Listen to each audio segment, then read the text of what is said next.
Dahisar Mira Bhayandar metro मार्गिका 9च्या कामात नव्या अडचणी निर्माण झाल्या आहेत.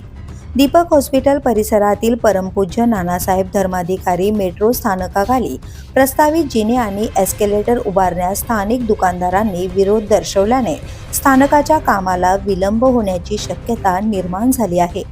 मीरा भाईंदर शहरातील वाहतूक कोंडी कमी करून नागरिकांना मुंबईशी जलद जोडण्यासाठी MMRDA कडून मेट्रो मार्गिका 9 प्रकल्प राबवण्यात येतोय.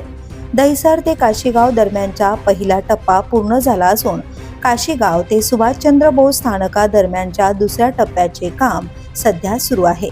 मात्र ओम पूनम एन्क्लेव्ह परिसरातील दुकानदारांनी मेट्रो स्थानकाच्या प्रवेश आणि निर्गमनासाठी प्रस्तावित एस्केलेटरमुळे त्यांच्या व्यवसायावर परिणाम होणार असल्याचा दावा केला आहे. दुकानांची दृश्यता कमी होईल, ग्राहकांचा प्रवेश अडथळीत होईल आणि आर्थिक नुकसान होईल अशी त्यांची भूमिका आहे. दरम्यान ही समस्या सोडवण्यासाठी MMRDAने महापालिका प्रशासनाशी पत्रव्यवहार सुरू केला असून आवश्यक जागा उपलब्ध करून देण्याची मागणी केली आहे. या वादामुळे मेट्रो प्रकल्पाच्या पुढील कामावर परिणाम होण्याची शक्यता असून नागरिकांना मेट्रो सेवेसाठी आणखी काही काळ प्रतीक्षा करावी लागू शकते.